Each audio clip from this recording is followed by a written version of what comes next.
अब बात कर लेते हैं 15,000 करोड़ के फ्रॉड की। उसमें आपकी भूमिका क्या थी और कैसे पकड़ा गया ये 15 करोड़ की जीएसटी का फ्रॉड? तो एक हम लोगों को एक पत्रकार ही थे उनके माध्यम से, जो कि इस मुकदमे के वादी भी थे। उन्होंने बताया कि उनका पैन कार्ड मिसयूज़ हुआ है और उनके पैन कार्ड पर ऐसी कंपनियां चल रही हैं जिनके बारे में उनको जानकारी ही नहीं है। अच्छा। फिर हम लोगों ने इसमें प्रिलिमिनरी जानकारी की तो मालूम चला कि उनका पैन कार्ड में जो फ़ोटो थी वो उनकी नहीं थी।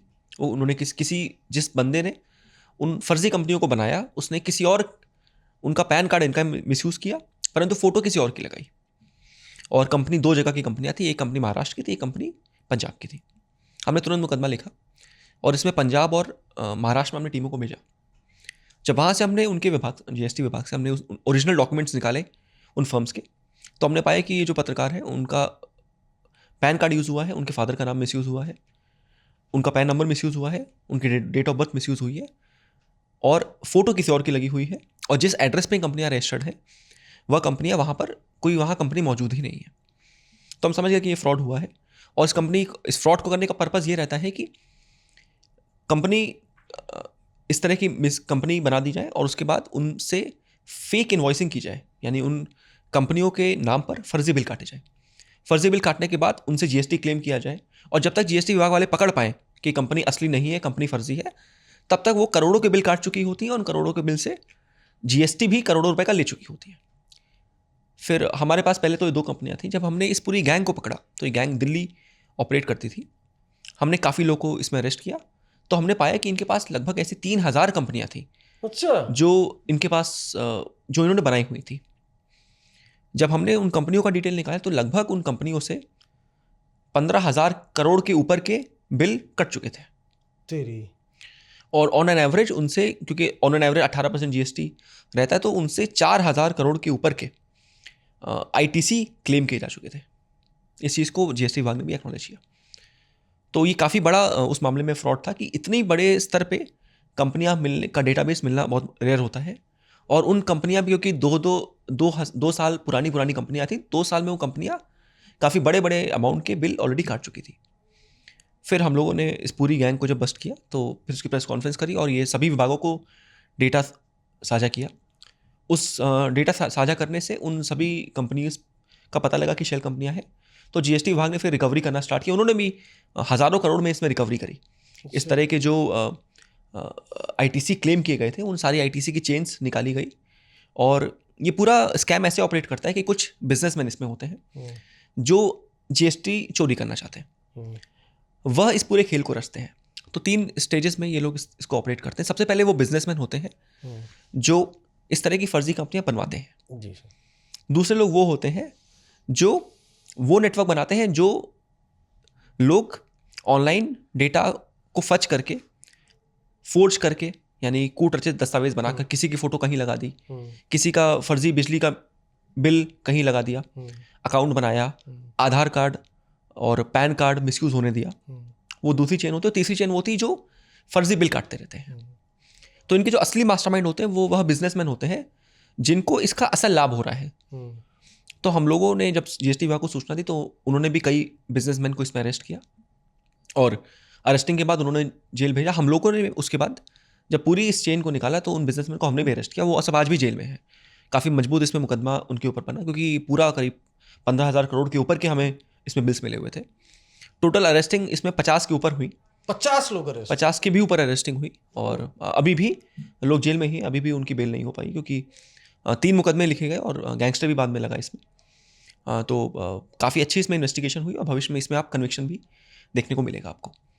इस पूरे फ्रॉड का पर्पज़ ये होता है कि ये लोग सरकारी फंड्स को मिसयूज़ करते हैं। लोग फर्जी कंपनियां बनाते हैं और फर्जी बिल काटते हैं और जब तक पता लग पाता है कि कंपनी फर्जी है और ये बिल फर्जी है तब तक ये लोग उस आईटीसी को, यानी इनपुट टैक्स क्रेडिट को, रीराउट कर देते हैं अलग अलग कंपनियों में और वो सिस्टम का पार्ट बन जाता है। जैसे नोट की तरह वो सिस्टम का पार्ट बन जाता है और जब तक पता लगता है कि ये फर्जी कंपनियों के द्वारा और फर्जी बिलों के द्वारा मिला है तब तक वह बिजनेसमैन इसको मिसयूज़ कर लेते हैं।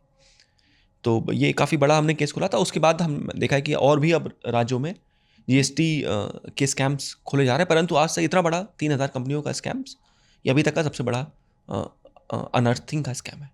50 लोग गिरफ्तार। सीजर क्या क्या था, एक तो ये बताइएगा, और ये नेटवर्क कितने राज्यों तक फैला था, कितनी शेल कंपनियां इसके लिए बनाई गई थी, बताइए। तो इसका जो राज्य, तो मुझे लग रहा है ऐसा कोई भी राज्य नहीं था जिसमें यहाँ पे नेटवर्क नहीं था।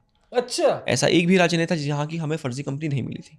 उसकी वजह क्या होती है कि जब ये लोग फर्जी कंपनियां बनाते हैं तो हर फर्जी कंपनी का अलग अलग राज्यों में इनकॉर्पोरेशन का रेट अलग अलग होता है। यानी जो ये बिजनेसमैन इन कंपनियों को खरीद रहे हैं, या जो लोग फर्जी बिल काटने के लिए कंपनियों को खरीद रहे हैं, ऐसी ये फर्जी कंपनियां पहले बनाई जाती हैं, फिर इनको खरीदा जाता है। तो अलग अलग राज्यों का रेट अलग अलग होता है। जो हिंटरलैंड्स में राज्य हैं, नॉर्थ ईस्ट के राज्य हैं, वहाँ पे जो कंपनियां इनकॉर्पोरेट हैं सबसे ज़्यादा उनका रेट रहता है। जो अन्य जगह पर है उनका कंपेरेटिवली रेट कम रहता है। तो मुझे नहीं लगता कि 3000 कंपनियों में ऐसी एक भी राज्य है जिसकी कंपनी इनकॉर्पोरेट हमको नहीं मिली थी, कोई यूनियन टेरिटरी भी नहीं थी। अरेस्टिंग में हमने काफ़ी राज्यों से इसमें अरेस्टिंग करी। सबसे जो दूर की अरेस्टिंग थी, मुझे कोयम्बटूर में एक अरेस्टिंग हुई थी। हमारी टीम कोयम्बटूर गई थी और वहाँ पे एक बिजनेस वुमेन थी, उनको अरेस्ट किया गया था। ये बात लास्ट ईयर 2024 मई या जून के आसपास की है। तो उनके द्वारा लगभग 12 करोड़ के आसपास का स्कैम किया गया था। उनको अरेस्ट किया गया था। इसके अलावा महाराष्ट्र से कई अरेस्टिंग हुई थी, उड़ीसा से कई अरेस्टिंग हुई थी, पंजाब से कई अरेस्टिंग हुई थी, हरियाणा से अरेस्टिंग हुई थी, और ईस्ट पार्ट ऑफ इंडिया से भी कई अरेस्टिंग हुई थी। तो कई राज्यों से भी इसमें अरेस्टिंग हुई थी और टीमें लगातार इसमें अलग अलग जगह पर गई थी। इस नेटवर्क में मनी लॉन्ड्रिंग जो है वो कैसे हुई, पैसा कहाँ कहाँ गया? तो इसमें ये लोग कंपनियों के माध्यम से, एक कंपनी से दूसरी कंपनी के माध्यम से ये लोग पैसा रीडायरेक्ट करते हैं। तो चेन बहुत लंबी रहती है इन कंपनियों की, 10 कंपनियों की, 15 कंपनियों की। ये उसी तरीके से आईटीसी फ्लोट करता है जैसा कैश मार्केट में फ्लोट करता है। एक बार किसी के हाथ में कैश आ जाता है फिर पता करना बहुत मुश्किल है कि कहाँ से ओरिजिनेट हुआ, परंतु क्योंकि जीएसटी का सिस्टम पूरा ऑनलाइन है तो वहाँ पे हमें पता लग जाता है।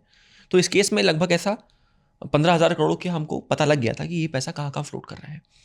इस मनी लॉन्ड्रिंग का एंगल ऐसा रहता है कि जब ये पूरा हमने स्कैम बस्ट किया, उसके बाद एक जीएसटी काउंसिल की मीटिंग हुई जून 2023 में, और वहाँ पर जीएसटी काउंसिल में पॉलिसी डिसीजन लिया गया कि आज के बाद जितने भी जीएसटी के केसेस होंगे उसकी सूचना ईडी को भी साझा की जाएगी और ईडी भी उसमें मनी लॉन्ड्रिंग का एंगल इन्वेस्टिगेट करेगी।